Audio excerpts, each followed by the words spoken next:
YouTubeku Dapur Mbak Do.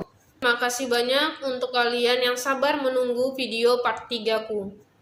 Mohon maaf terjeda cukup lama, kurang lebih 3 bulan ya aku nggak buat video lagi. Karena memang aku belum bisa menjawab pertanyaan kalian. Mbak Do gimana hasil kontrolnya?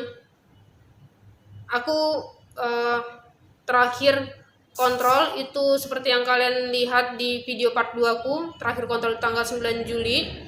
Dan kenapa aku nggak update di video YouTube? Karena memang aku belum kontrol lagi. Tapi alhamdulillah aku sudah kontrol lagi kemarin, beberapa hari yang lalu di tanggal 20 Oktober. Itu setelah aku nunggu antrian yang cukup lama ya. Aku sudah daftar antrian kontrol dari Agustus dan baru dapat di tanggal 20 Oktober. Kok lama banget Mbak Do? Ya, alhamdulillah aku dapat rekomendasi dokter yang cukup bagus ya dari salah satu rekan kerjaku. Mungkin karena bagusnya beliau, jadi antriannya cukup panjang sampai nunggu 2 bulan. Dan kemarin aku sempat mau reschedule, nggak di tanggal 20 Oktober, malah ke reschedule-nya di awal tahun 2021. Jadi mau nggak mau aku tetap kejarkan di tanggal 20 Oktober kemarin dan alhamdulillah aku sudah kontrol. Mbak Do gimana hasil kontrolnya?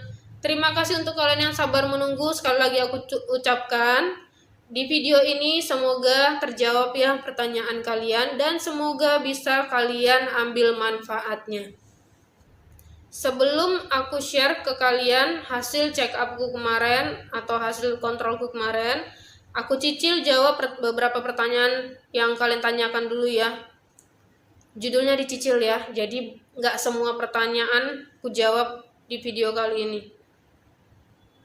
Pertanyaan pertama, Mbak Do berapa biaya OP-nya kemarin? Alhamdulillah operasiku kemarin itu dibantu di cover oleh BPJS Kesehatan, jadi aku bayarnya nggak mahal, aku bayarnya cuma Rp135.000 saja. Rp135.000 itu untuk bayar apa aja Mbak Do? Itu untuk bayar underpad, plester anti air, sama administrasi rumah sakit. Jadi kalau kalian tanya berapa biayanya, cuma Rp135.000. Pertanyaan yang kedua, Mbak Do gimana kondisi kistanya sekarang? Nanti ku jawab dari hasil kontrolku yang kemarin ya. Next, Mbak Do gimana kondisi ovariumnya sekarang? Kemarin kontrol di dokter yang baru ini,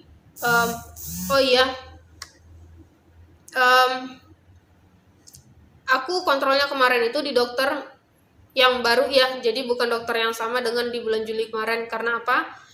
Karena di bulan Agustus kemarin, awal Agustus, aku nomaden again. Aku pindah dari Tangerang ke Yogyakarta, jadi sekarang aku kontrolnya di dokter yang ada di Jogja. Nah, untuk dokterku yang baru kemarin, aku nggak nanya sampai yang rinci banget tentang kondisi ovariumku sekarang. Tapi aku sudah jelaskan ke beliau berdasarkan penjelasan dokter yang di Tangerang kemarin. Untuk menjawab pertanyaan ini, Mbak Do gimana kondisi ovariumnya sekarang? Aku pakai jawaban dari dokterku yang di Tangerang kemarin ya. Kita ibaratkan ini rahim. Ini rahim, ini ovarium kanan, ini ovarium kiri. Nah, kistaku kemarin itu kan ada di ovarium kanan. Dengan kemungkinan dia sudah cukup lama, cuma akunya nggak ngeh dan ukurannya sudah cukup besar juga. Jadi ovarium kananku ini ketindihan. Bahasa awamnya kurang lebih seperti itu ya, ketindihan. Jadi dia sekarang posisinya sudah nggak normal seperti yang kiri. Posisinya bengkok ke belakang, nempel ke endometriosis yang ada di belakang dinding rahim. Jadi, kalau kalian tanya gimana kondisi ovariumku sekarang, kurang lebih seperti itu ya. Yang sebelah kanan ini sekarang sudah nggak normal, nempel ke endometriosis yang ada di belakang dinding rahim. Kalau kalian tanya gimana Mbak Do kondisi ovariumnya, kesehatannya bisa berfungsi dengan baik atau tidak, pertanyaan itu juga sudah aku tanyakan ke dokter yang kemarin aku kontrol, dan beliau cuma menjawab, kita tidak bisa melakukan pemeriksaan lanjutan sekarang karena apa? Ada tahapan pemeriksaan yang dilakukan yang hanya bisa dilakukan jika kamu sudah menikah. Jadi aku cuma bisa jawab seperti itu ya. Jujur aku juga penasaran banget kondisi ovariumnya sekarang itu seperti apa, apalagi yang sebelah kanan, dia bisa memproduksi sel telur dengan baik atau tidak, tuba fallopinya tersumbat atau tidak, itu pertanyaan yang selalu saja terngiang di kepalaku, cuma karena jawaban dokternya kemarin seperti itu, dan aku memang tahu prosesnya ada tahapan yang cuma bisa dilakukan pada saat kita menikah, jadi aku cuma bisa nelan ludah ya. Mbak Do, gimana sih pola makannya sekarang? Pola makan, makanan apa aja yang ku makan dan yang ku hindari, kayaknya nanti aku buat video sendiri ya, khusus untuk tema itu. Karena apa? Kalau dijabarkan nanti di video ini bakal panjang kali lebar, gak kelar-kelar nanti videonya. Nanti kalian bosan. Nanti insya Allah kalau aku punya waktu secepat mungkin, aku buat konten yang tentang gimana sih pola makanku sehari-hari sekarang. Next pertanyaan, Mbak Do setelah operasi sering nyeri haid nggak?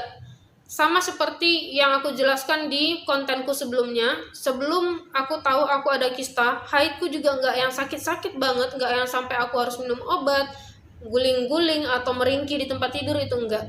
Dan setelah operasi pun sama. Jadi jawabannya setelah operasi nyeri atau enggak? Nyeri, tapi enggak nyeri banget ya. Mbak Do, obat apa saja yang diminum? Kalau kalian tanya obat kimia apa yang aku minum, aku nggak mau jawab. Karena apa? Obat yang aku minum itu golongan keras. Kalau nanti ku jawab, ku sebut merek, takutnya kalian beli bebas di luar sana. Jadi karena obat yang aku minum itu golongan keras atau K merah, aku nggak mau sebut nama. Kalian bisa konsultasi dengan dokter kalian bisa minta diresepkan obat, itu yang benar. Pastinya dokter juga nggak bakal meresepkan obat sebelum diobservasi. Next pertanyaan, Mbak Do pakai pembalut khusus nggak? Aku nggak bisa bilang aku pakai pembalut khusus ya. Sebelum aku didiagnosa kista pun, aku sudah pakai pembalut herbal. Mereknya apa Mbak Do? Mereknya SCO, bukan endorse. Tapi memang itu pembalut yang aku pakai. Dan sampai sekarang aku pakai merek yang sama. Kalau kalian mau beli, silahkan, banyak yang jual di marketplace. Mbak Do sudah menikah belum? Belum. Doakan saja ya secepatnya. Semoga ketemu dengan jodoh yang terbaik. Mbak Do, gimana caranya ngilangin bekas luka operasi? Kalau kalian tanya aku pakai krim penghilang bekas luka, aku jawab enggak, karena memang aku nggak pakai krim penghilang bekas luka, tapi aku pakainya plester penghilang bekas luka. Mereknya apa? Lagi-lagi nggak endorse ya, ini pengalamanku pribadi, aku pakainya Keloplast. Setelah aku operasi sekitar kurang lebih 2 minggu, luka operasinya sudah kering, aku langsung pakai plester penghilang bekas luka atau si Keloplastnya. Karena apa? Satu, menurutku cukup efisien dan lebih hemat ya, dan lebih nyaman pastinya. Karena apa? Luka operasi itu kan pas banget di garis pakaian dalam kita, jadi kalau kegesek-gesek itu suka gatel. Tapi setelah aku pakai si Keloplastnya, itu jadi tertutupi sama si Keloplastnya, si bekas lukanya, jadi nggak gatel karena kena daleman. Udah itu dia juga cukup murah. Karena apa? Di sepotong Keloplast itu bisa kita pakai 2 minggu, kalau kotor bisa dicuci. Lebih rincinya cara pakainya nanti bisa kalian baca di kemasan deh ya, nanti kalau aku jelaskan lebih panjang lagi. Jadi aku nggak pakai krim penghilang bekas luka, tapi aku pakainya Keloplast. Next, Mbak Do, gimana caranya bekas operasinya bisa cepat kering? Setelah operasi, setelah pulang ke rumah, adekku langsung buatin sup ikan gabus. Kalau kalian tanya amis nggak Mbak Do? Amisnya bener-bener. Nah, untuk kalian yang nggak suka amis atau nggak tahan dengan amisnya, kalian bisa beli ekstrak ikan gabus. Sudah banyak yang jual sekarang. Dia dikapsulin atau kayak mana lah bentuknya. Pokoknya sekarang sudah banyak yang instan ya. Bisa kalian beli di toko-toko di mana aja. Atau nanti aku terapkan aja link marketplace temenku, dan nanti aku kasih voucher diskonnya juga di deskripsi. Kalian bisa beli di situ. Dan untuk produk ekstrak ikan gabus yang aku tahu sejauh ini, aku dulu juga sempat jual dan reviewnya juga cukup bagus dari konsumenku. Itu mereknya kalau aku nggak salah ya, Albusmin. Si albusmin ini mengandung ekstrak ikan gabus atau yang dikatakan dengan albumin. Fungsinya si albumin ini, dia bisa menyatukan jaringan yang rusak. Jadi si jaringan yang rusak ini bisa sembuh lebih cepat. Kita operasi jaringan kita dirusak supaya untuk bisa mengeluarkan si kistanya. Nah, setelah itu disambung kembali. Untuk mempercepat penyembuhan luka, si sambungannya ini bisa dibantu dengan konsumsi ikan gabus atau ekstrak ikan gabus. Jadi kalau kalian tanya gimana caraku untuk mengeringkan bekas lukanya atau si luka bekas operasinya, aku makan ikan gabus. Untuk kalian yang nggak suka amis, boleh beli ekstrak ikan gabus. Belinya di mana Mbak Do? Nanti kuterapkan link marketplace temanku di bawah atau di deskripsi ya. Kalian bisa beli di situ. Insya Allah semua produknya itu asli, nggak ada yang KW-KW-an dan bisa dipercaya juga karena memang tokonya cukup besar. Kelopas juga bisa kalian beli di situ ya. Sekalian aja nanti sama ekstrak ikan gabusnya. Oke, kurasa cukup itu dulu pertanyaan yang aku jawab di video kali ini.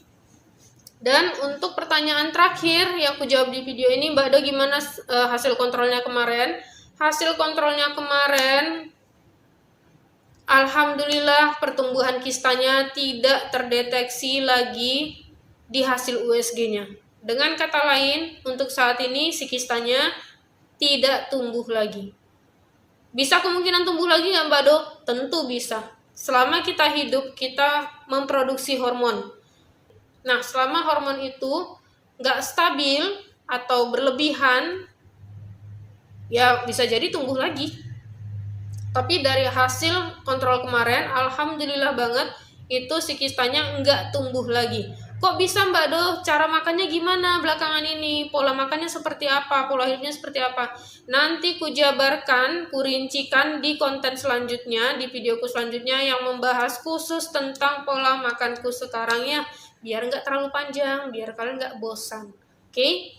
Nah, untuk penjelasan dari si dokter kemarin dan hasil kontrol kemarin, yang pertama, kistanya nggak tumbuh lagi, alhamdulillah banget. Semoga ini bisa jadi motivasi untuk kalian ya.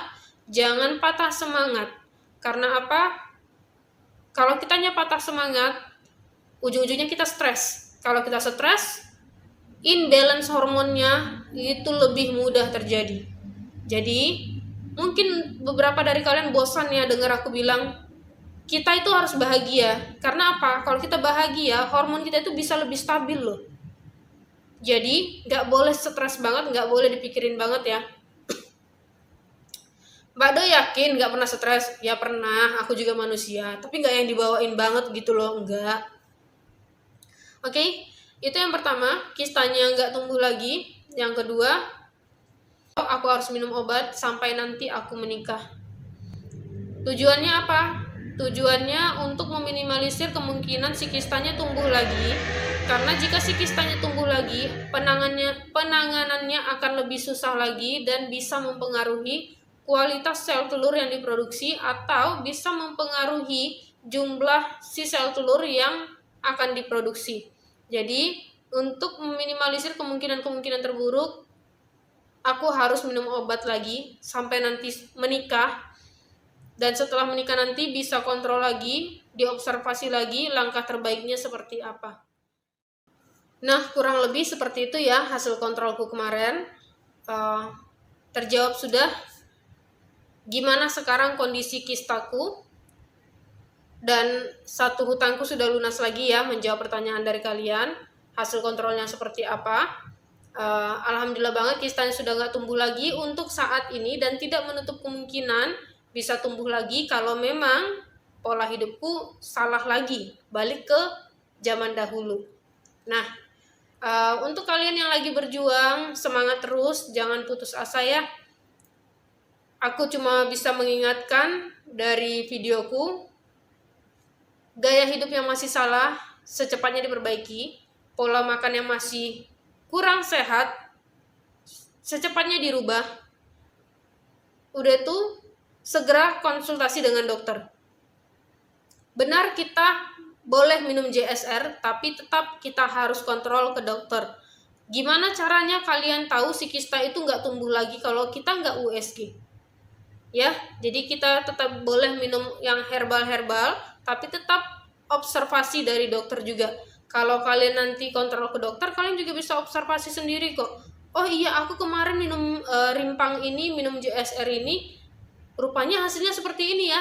Nah, hasilnya kalian bisa tahu dari mana? Hasilnya bisa kalian tahu dari hasil USG. Kondisi kistanya seperti apa setelah kalian dalam jangka waktu tertentu itu minum atau konsumsi sesuatu.